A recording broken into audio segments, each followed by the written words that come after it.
Álvaro Cedeño y Álvaro Cedeño les saludan en este episodio número 276 de Diálogos con Álvaro Cedeño. Esta es una conversación intergeneracional que toca temas como desarrollo de talento, acción humana eficaz, espíritu emprendedor y transformación de conflictos. Hoy para conversar sobre el artículo publicado esta semana en la página web alvarocedeno.com titulado El efecto Mateo. Papá, ¿cómo estás? Muy bien, muy bien. ¿Y usted cómo les va con sus vacaciones? Muy bien también, Qué aquí bueno. aprovechando el tiempo. Bueno, las niñas están de vacaciones, yo estoy eh, aprovechando el entorno natural para practicar mis hábitos cotidianos, pero estoy conectado y trabajando. Ujú. Más bien, Muy bien. he Bueno, tenido problemas de conectividad, lo cual es una invitación a desconectarse y hacer otras cosas, pero ya hoy creo que estamos con estabilidad de internet. muy bien. Ujú. Buenísimo. Tengo que confesar que el artículo de esta semana me llevó a explorar diversos capítulos y versículos de la Biblia. Ajá. Así que Bueno. mejor para no para no hacer un spoiler, mejor te dejo que nos hagas la introducción del tema. Ok, ok. Muy bien. Yo me encontré por ahí en algún artículo que estaba leyendo la mención al efecto Mateo.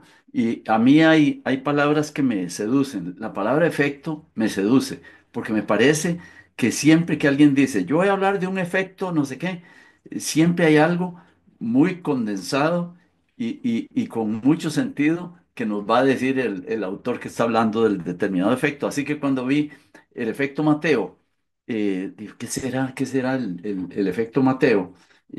Creí que era el de un apellido, de un Matthew, el efecto Matthew, ¿verdad?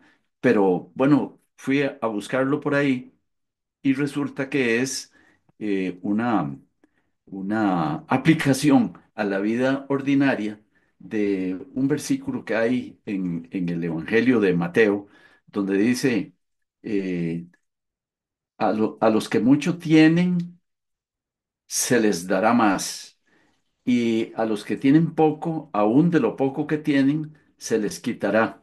Es como muy paradójico el, el versículo. Y yo no lo utilizo para interpretar el Evangelio, sino que el autor del articulito que leí lo explicaba de esta manera. Bueno, a veces parece que hay una tendencia a, a los extremos o hay una tendencia a la inequidad. Y voy a explicar la tendencia a la inequidad. Se explica muy bien cuando uno habla, por ejemplo, de, de la, del círculo vicioso de la pobreza. Los que tienen menos, se educan menos, tienen menos contactos, eh, incluso podría ser que tuvieran menos relaciones, ¿verdad? Tiene más relaciones interpersonales una persona que tiene trabajo que una persona que está desocupada. Entonces, al que tiene trabajo, posiblemente vea ahí desde el trabajo que tiene otras posibilidades de mejores trabajos, de mejores empleos. Y en cambio, el que no tiene trabajo está ahí en su casa, ya se aburrió de buscar trabajo y desde luego tiene menos relaciones interpersonales, menos posibilidad de encontrar trabajo. Eso es lo que se llama desde hace muchísimos años el círculo vicioso de la pobreza. Pero creo que existe también el círculo virtuoso de la riqueza. Y es que imagínate que vives en un pueblo y tienes una idea y necesitas financiar la idea. Eres una startup que necesita financiar una idea, pues a quien le vas a tocar la puerta son a los más poderosos económicamente del pueblo. No vas a tratar de hacer una suscripción popular a ver quién te pone 2 pesos cada uno.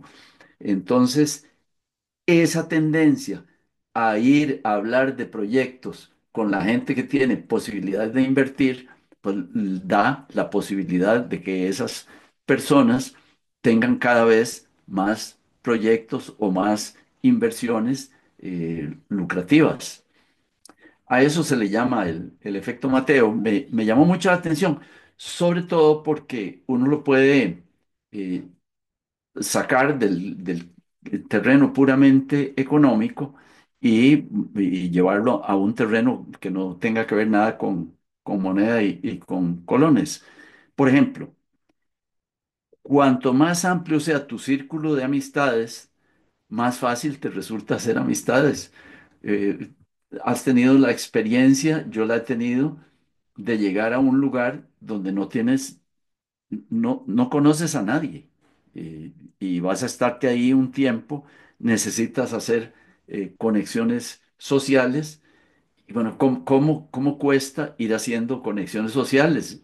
Todos recordamos los primeros dos amigos que tuvimos en una ciudad donde no conocíamos a nadie.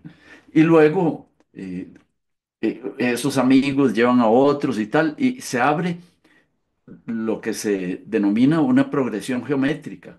Y es que si cada amigo te puede presentar a dos personas en no sé cuánto tiempo, así como crece una familia de conejos en muy poco tiempo, tienes una cantidad inmanejable de amigos y amigas. Ujú. Eso desde el punto de vista de conexiones, yo lo aplico a también a cuando una persona tiene un núcleo de conocimientos muy reducido, le cuesta más adquirir nuevos conocimientos. Tú tomas una persona que tiene eh, una universidad concluida, ya concluiste alguna carrera, ese tiene más posibilidades de aprender otras cosas, no solo de su propia carrera, sino de otras carreras, porque tiene algo así como un generador de conocimientos. El conocimiento yo creo que se multiplica geométricamente. Lo que más cuesta posiblemente bueno, en cuanto a destrezas, lo que más nos cuesta desde el punto de vista de la educación formal es aprender a leer y aprender a escribir. Y posiblemente el costo que tenemos para ir expandiendo nuestro conocimiento es como por áreas, ¿verdad? Si no sabes que San José tiene 7 provincias, menos vas a saber que Centroamérica tiene tantos países o que el mundo tiene no sé cuántos países. Cuando ya das un paso y tienes un poquito más de apertura a la captación, ahí vas creciendo en conocimiento. Creo que la confianza también, la confianza es importante. Cuando tú estás empezando a practicar un deporte, cuando recién te lo están enseñando a jugar tenis, y entonces es muy difícil casi todo lo que tienes que hacer cuando ya vas dominando las reglas, los movimientos, las posiciones, el feeling de tu raqueta y de la bola y tal. Entonces ya tienes como mucho más capacidad de experimentar y de abrirte a más conocimiento. Y quién sabe a cuántas cosas más se puede aplicar este efecto Mateo de que al que mucho tiene, más se le dará. Ujú. Es muy interesante el concepto y el origen y el nombre. Em, tu artículo hace referencia a la ley de la atracción y creo que eso es un poco a donde conecta la teoría de la ley de la atracción con todo lo que mencionas. Yo siento que todo esto responde a un factor de uso del tiempo y voy a tratar de elaborar. Yo creo que si uno vive una vida de apremio, de crisis, de desafíos, em, problemas legales, de abuso de sustancias, le va a quedar muy poco tiempo de ocio. Vamos a decirle ocio por ahora. De ocio no quiere decir tiempo improductivo, ni quiere decir tiempo menos valioso.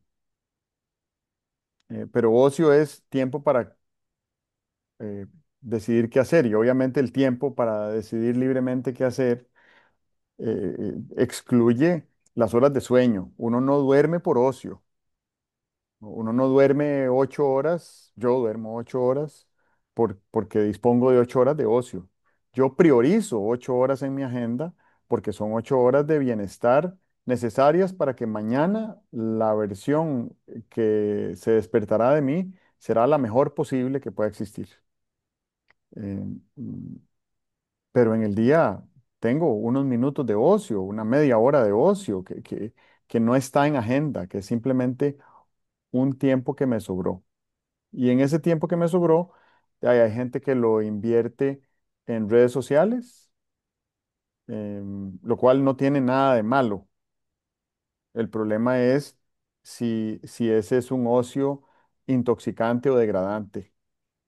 Mm, pero si es un ocio que nos lleva a adquirir información valiosa, a establecer relaciones estimulantes, a cultivar nuestro bienestar o nuestro sentido de propósito, entonces las redes sociales son una excelente fuente de información.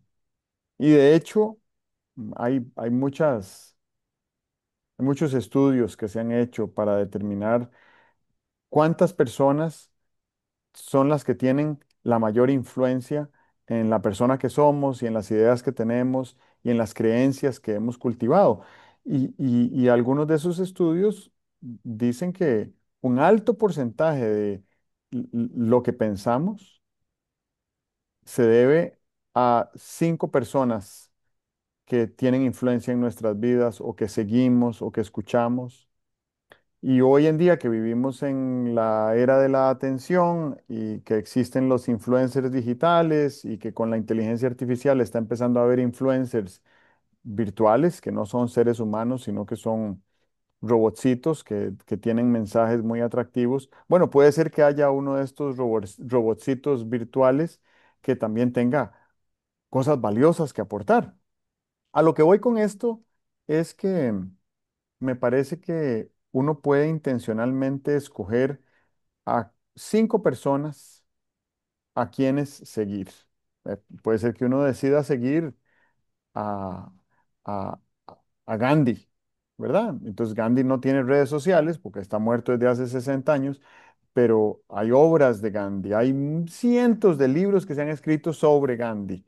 Y uno puede elegir seguir a Gandhi y dedicarle 20 minutos diarios a Gandhi y eso va a tener influencia en cómo vamos evolucionando, en la persona que nos vamos desarrollando.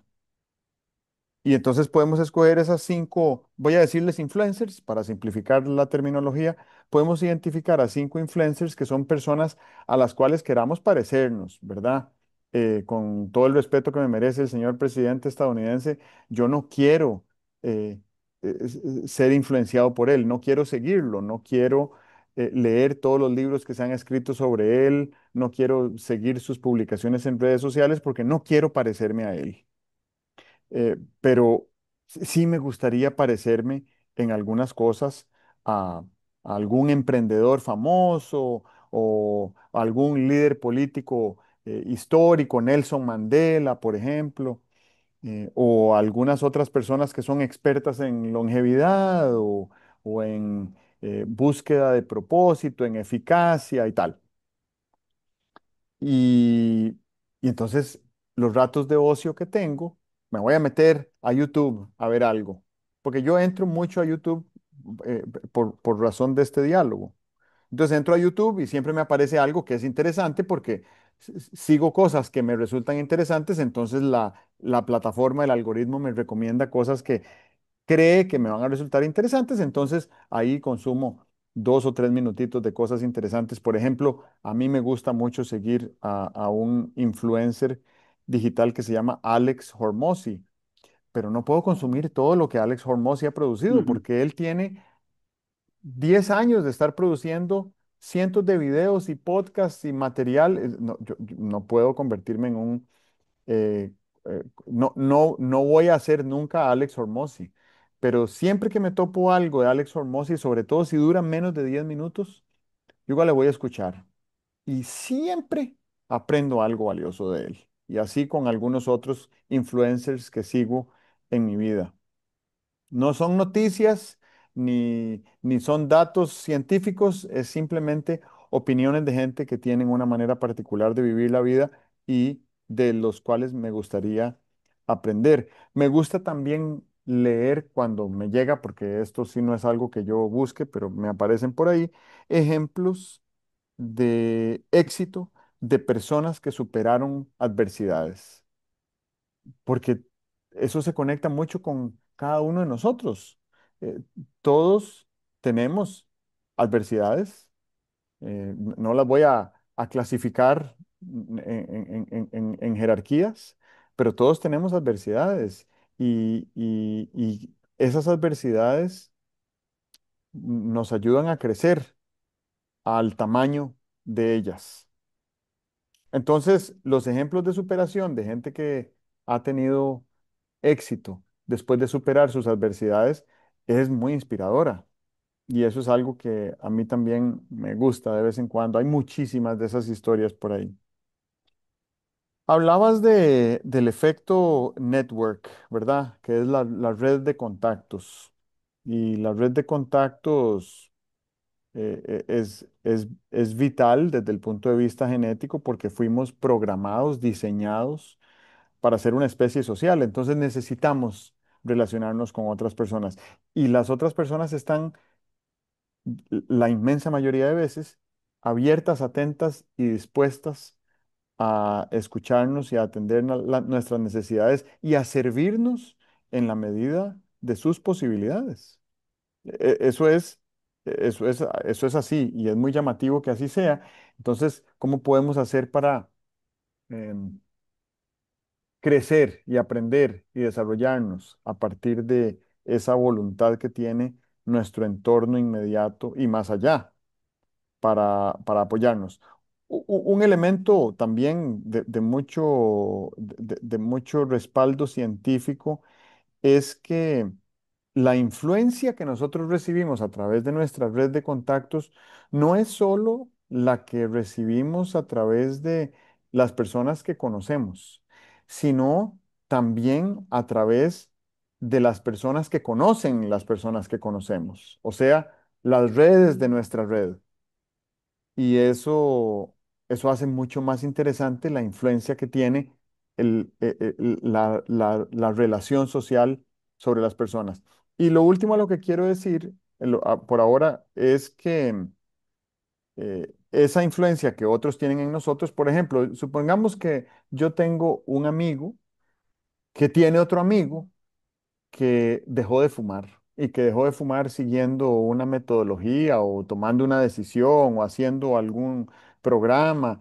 Y ese logro de esa persona que yo no conozco tiene un efecto en mí y ese efecto se incuba como una idea que no podemos dejar de pensar en ella. La idea de que esa persona eh, eh, logró algo de alguna manera y ese logro empieza a tener influencia a través de nuestras ideas, en nuestros pensamientos y en nuestras actitudes, en nuestras emociones y en nuestras moléculas y en las células de nuestro cuerpo. Entonces hay unas frecuencias energéticas, múltiples frecuencias energéticas que nosotros podemos explorar y que podemos elegir vibrar en ellas. Esto no lo quiero. No quiero ser exhaustivo, pero tampoco quiero dejarlo así simplemente mencionado por encima. Nuestro cuerpo entero vibra en las frecuencias energéticas de nuestros pensamientos, ¿verdad? Entonces, si mi pensamiento es, yo soy muy malo para patear con la izquierda, siempre voy a ser malo para patear con la izquierda. Pero si yo digo, yo soy bueno pateando con la izquierda, es más probable que me atreva una vez y otra vez y otra vez. Después de 10.000 veces de atreverme a patear con la izquierda, voy a patear con la izquierda mejor de lo que pateo hoy. Y esa mejoría solo va a ser posible porque cambié la frecuencia energética de mi pensamiento y la influencia que tuvo en mi cuerpo. Eso es. Ujú. Ahí nos estamos acercando a una temática bien interesante y es eh, si tenemos una determinada potencia para atraer resultados, para atraer éxito, ¿cómo podemos hacer para movilizar esa potencia y aumentarla?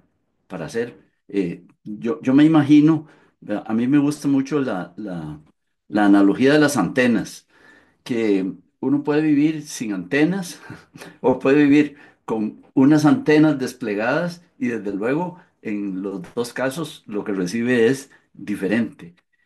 Podemos tener antenas desplegadas en determinadas direcciones y es lo que me sugiere algo de lo que estabas diciendo. Estabas hablando de la importancia de tener claro cómo es que uno decide invertir el tiempo. Y a mí me parece que eso es bien importante. Aquí nunca hemos hablado de cómo el tiempo se va, pero yo lo que sé del tiempo es que se va en silencio, el jodido, ¿verdad? No hace ruido. Si, si el paso del tiempo, si el paso del tiempo eh, te representara un ruido mental enorme, creo que todos seríamos mucho más cuidadosos con el tiempo. Pero como se va en silencio, no nos damos cuenta. Y de hecho, mucha gente se sorprende y dice: "¡Ah! Ya son las tantas del día, o ya hoy es jueves, o ya estamos en julio terminando, porque el tiempo se va silenciosamente". Esa reflexión del tiempo a muchas personas, y creo que tú estabas hablando de eso, las conduce a decidir cómo emplear el tiempo. Y cuando hablamos de emplear el tiempo, creo que hay que tener en claro dos cosas. Una, que el tiempo, hay una parte del tiempo que la gastamos. Cuando nos sentamos a comer, estamos gastando el tiempo. Cuando vemos televisión, creo que estamos gastando el tiempo. Uno podía comer más rápido o no ver televisión. Y hay unas formas de emplear el tiempo que son verdaderas inversiones. Una inversión es algo que ahora uno lo hace para que en el futuro produzca algo, ¿verdad? Uno tiene un patio y siembra una mata de bananos, está invirtiendo. ¿Por qué? Porque no la siembra por sembrarla, la siembra para que dentro de 9 meses haya un racimo de bananos. Ujú, ok. Entonces, invertir es hacer algo que va a producir a futuro. Entonces, el tiempo uno lo puede gastar o lo puede invertir. Mencionabas tú otra cosa que me resulta muy llamativa, especialmente en estas épocas de gran intensidad de redes sociales, de digitalización, etcétera. Y es que eh, yo recuerdo, yo recuerdo cuando las casas populares tenían pocos libros o ningún libro, había casas de ningún libro. Y entonces, al que tenía alguna afición a leer, ya se había leído los 4 libros que había en la casa y tenía que ver de dónde conseguía otro libro. Hoy en día, yo creo que ya esa carencia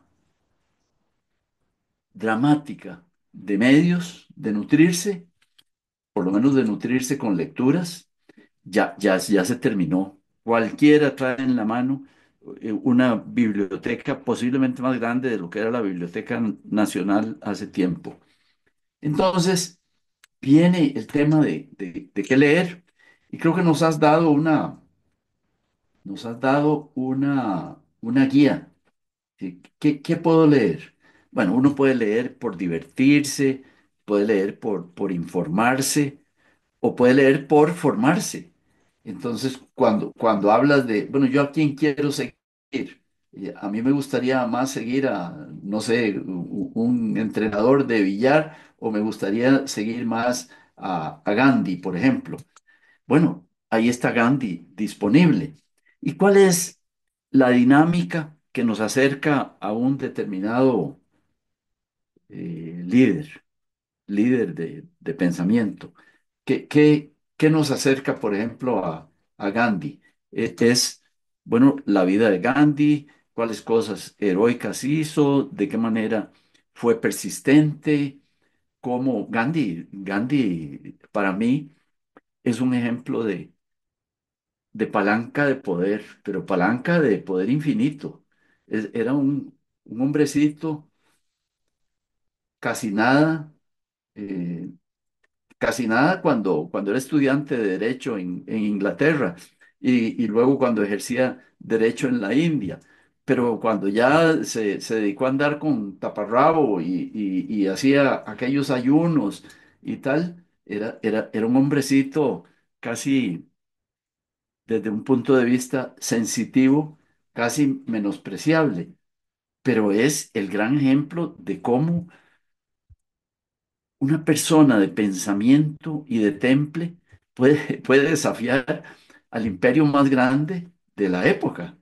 Entonces, claro, eso moviliza y creo que el elemento fundamental para que un influencer hablando, hablando de Gandhi como un influencer, y podríamos hablar de Newton como un influencer o de Da Vinci como un influencer.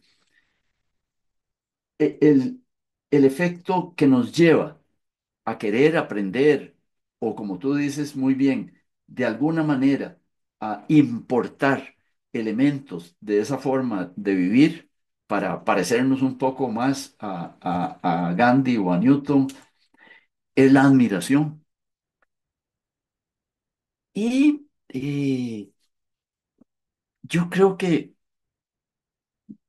yo creo que vale la pena que uno examine sus mecanismos de admiración y sea como un poco restrictivo o crítico con sus mecanismos de admiración.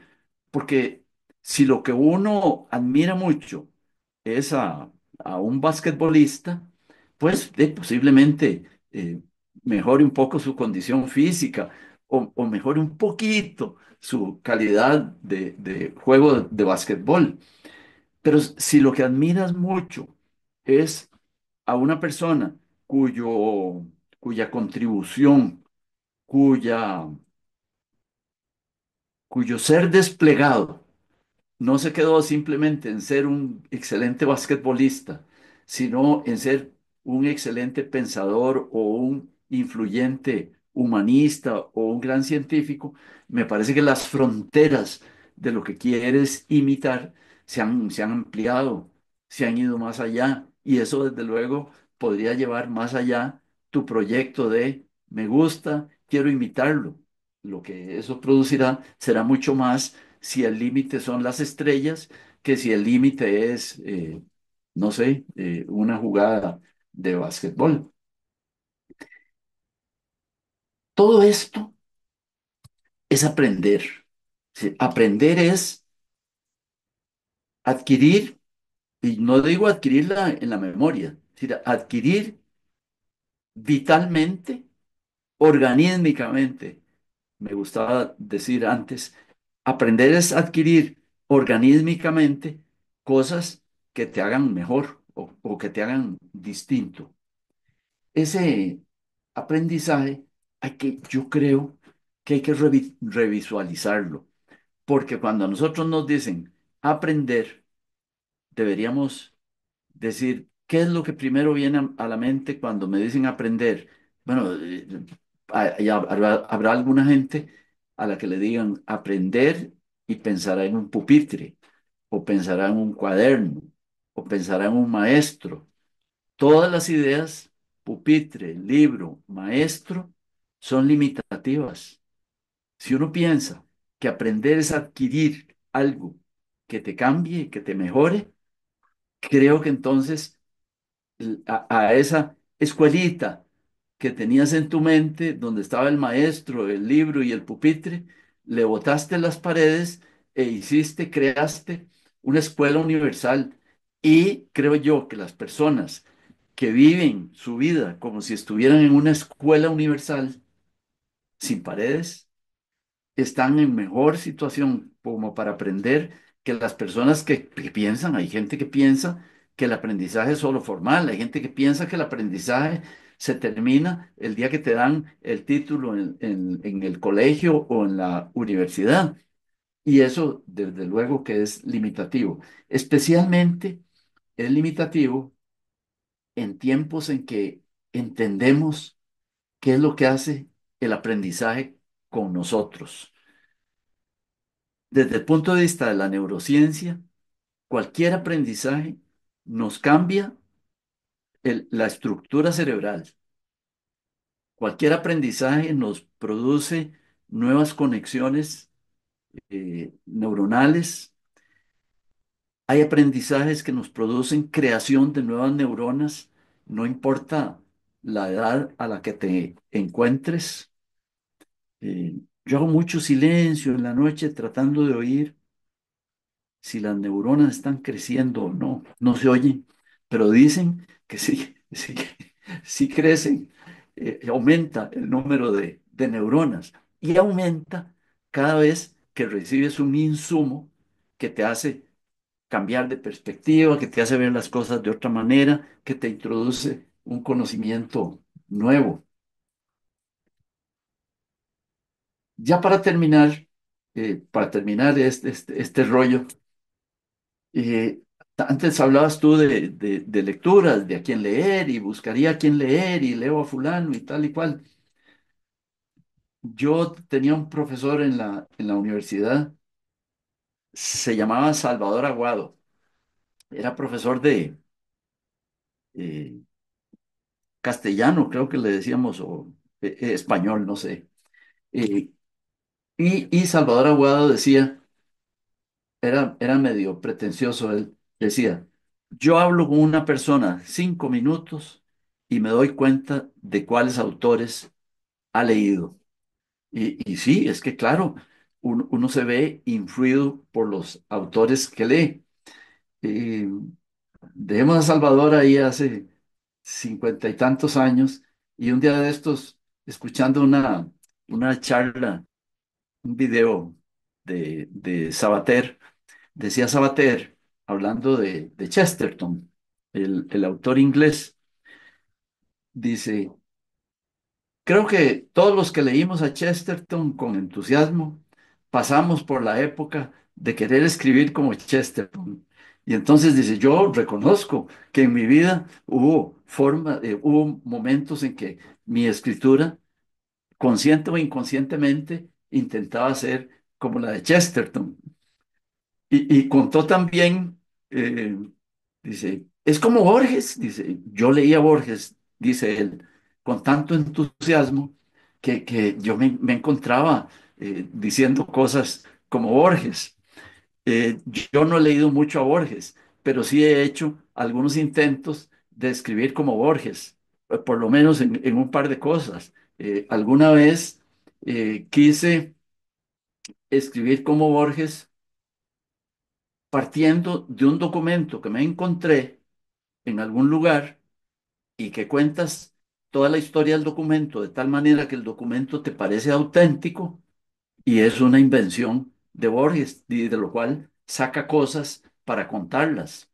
Por ahí debo tener algún par de papeles escritos así como si yo pudiera escribir como Borges, ¿verdad? Entonces, bueno, todo esto me, me- con todo esto resueno de tu intervención. Algunas cosas breves, tres, poquitas. Bueno, una que me acaba de surgir es que la única vez que intenté leer a Borges, sentí que había trascendido a una dimensión del universo paralela y desconocida.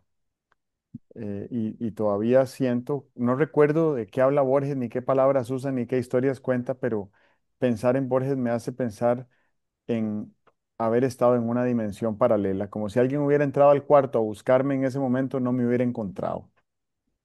Eh, Respecto a Gandhi, mira qué vacilón cuánto hemos hablado de Gandhi hoy, porque Gandhi es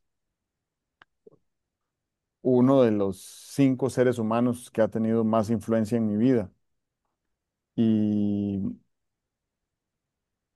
y creo que Gandhi es un muy buen ejemplo de lo que resulta después de 50 años de comprometerse con la virtud, que creo que fue lo que él hizo. Él no nació virtuoso. Él era una persona llena de defectos y hay quienes consideran que mucha de su obra santa, porque se le considera un santo en la India, eh, también estuvo plagada de defectos, en particular por el sacrificio que obligó a su esposa a realizar para poder seguir su propio camino de santidad. Él no estaba siguiendo un camino de santidad, pero estaba siguiendo un camino que lo condujo a la santidad. Y ese compromiso que tuvo él con la virtud y con la verdad y con la no violencia, que en lengua hindi eh, tiene un término más apropiado que no violencia. El problema que tiene el término no violencia es que estás usando la partícula no, que es negativa, y estás usando la palabra violencia, que tiene peso.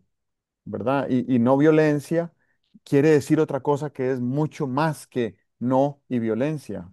Entonces yo prefiero usar la palabra armonía, pero la palabra armonía no se le acerca todavía al significado espiritual más amplio del término ahimsa en lengua hindi. Pero es un buen ejemplo, Gandhi, de qué sucede al cabo de 50 años de comprometerse con una virtud. Y ese es un muy buen ejemplo para cualquier persona que esté planeando vivir 50 años más.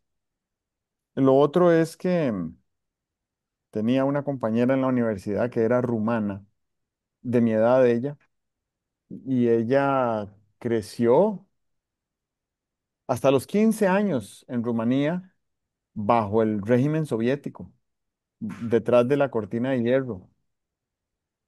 Y ella desarrolló una fascinación por la lectura porque en la Rumanía de la era soviética, la, la inmensa mayoría de libros eran prohibidos y se penaba severamente a quien estuviera en posesión de libros. Entonces, algunos libros que circulaban en la sociedad rumana, en la época en la que ella ya leía, eran libros tan apetecidos que se transferían de manera eh, escondida, de mano en mano, y había que leerlos a escondidas con mucho cuidado de que ni sus padres se enteraran de que tenía un libro. Y eso sucedió hace 30 años. Es inconcebible que hace 30 años hubiera habido ese nivel de oscurantismo en Occidente, ¿verdad? En Europa. Y hoy, por dicha, ya no tenemos ese nivel de oscurantismo relacionado a la lectura de libros. Me hiciste pensar que probablemente en China todavía hay unos niveles de restricción semejantes. En China no puedes tener acceso a Wikipedia, no puedes tener acceso a CNN, no puedes tener acceso a Facebook, a Twitter de ningún modo, ¿verdad? Eh, hay una policía digital que está monitoreando tus comportamientos Y si incurres en una falta, te lo hacen saber. Y si incurres y si eres reincidente, eh, te lo harán saber, ¿verdad? Y lo otro que quería decir es que, perdón, solo para terminar esa idea, tenemos que aprender a valorar la libertad, las libertades que tenemos, porque alguna gente no las tiene y alguna gente que no las tiene alguna vez las tuvo y las perdió. Y recuperar libertades es de las cosas más difíciles que existen en nuestra civilización. Lo último que quiero mencionar, y creo que con esto también voy terminando mi participación hoy, es que las últimas semanas he estado componiendo algunas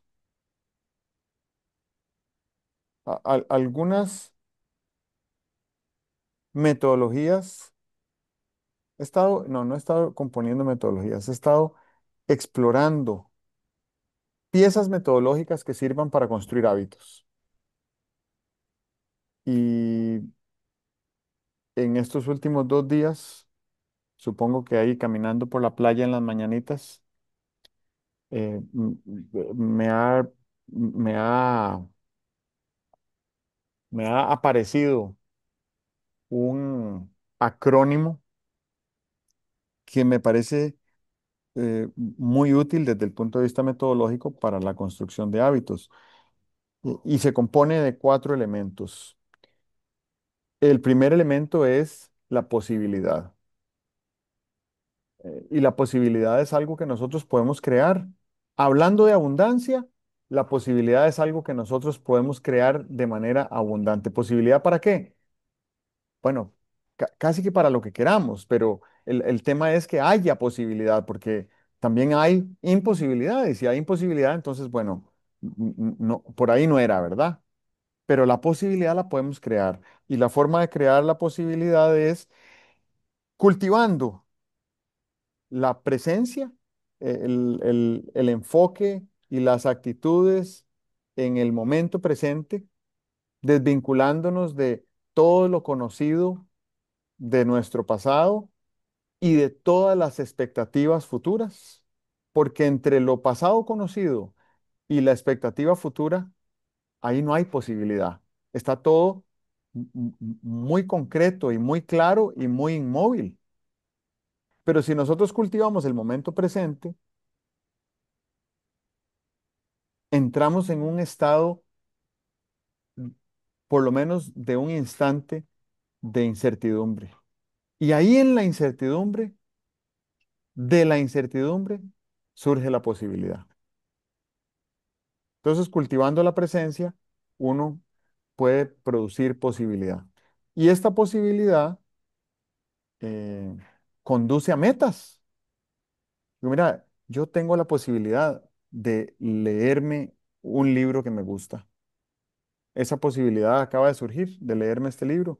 Ok, entonces voy a fijarme la meta de leerme este libro las próximas 2 semanas. Y para leerme el libro en 14 días necesito leer 26 minutos diarios.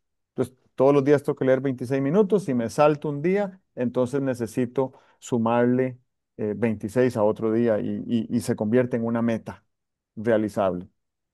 El tercer elemento es la acción. Y la acción es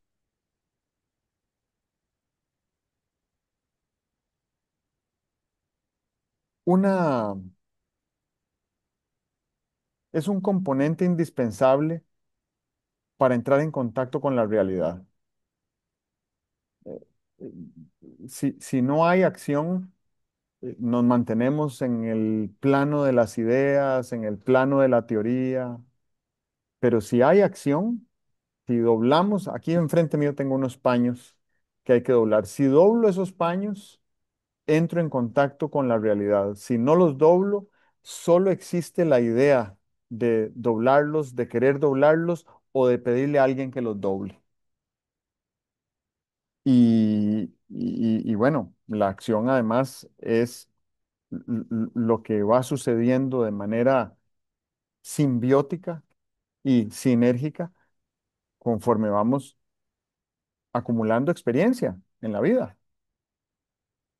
Eh, Hoy tengo un poquitito más de experiencia que ayer y esa experiencia se debe a el poquitito de acción que hice ayer. Y el último elemento es el sentido de urgencia. Y ese sentido de urgencia, eh, el otro día estaba leyendo que uno puede querer mucho algo, pero si no le urge alcanzarlo, entonces realmente no lo quiere tanto. Y me recordó eso que leí, que cuando nació Inga, mi hija menor, mm, entré en contacto con cierto sentido de urgencia respecto a mi propia transformación personal, de bienestar y de propósito. Entonces, los últimos 8 años han sido muy intencionales, persiguiendo con sentido de urgencia unos cambios que he querido efectuar en mí. Y entonces estos cuatro términos se reúnen en el acrónimo PUMA, que lo he utilizado para recordar fácilmente la posibilidad, la urgencia, la meta y la acción. Solo que no los expliqué en ese orden porque me parece que no van en ese orden. El acrónimo es nada más para recordar los elementos. Y con esto yo termino. Bien, bueno, y yo cierro subrayando dos palabras muy poderosas que dijiste en tu intervención, no sé si en la última o en cuál. Hablaste de virtud y hablaste de santidad. Los dos términos tenemos que revisualizarlos, porque a veces creemos que virtud es solamente bondad. Me parece que virtud es más que bondad. Y santidad, ahí tenemos una melcocha más complicada, porque santidad es un término bien complicado, que de alguna manera nos implica, eh, nos implica, y nos implica por la vía de las virtudes, pero no tengo ni la claridad para explicarlo, ni el tiempo para explicarlo. Así que les recomiendo a quienes nos estén oyendo que se busquen por ahí un buen diccionario, empezando por la Real Academia, y busquen la palabra virtud y posiblemente se va a encontrar con que no es lo que creían. Y la palabra santidad también, que no es lo que creían. Si pudieran aumentar un poco más la indagación, creo que sería beneficioso. Y aquí termino. Buenísimo. Te agradezco mucho. Muy bien, bueno, nos vemos y nos escucharemos dentro de otros 8 días. Que estés muy bien. Ok, Chao. chao.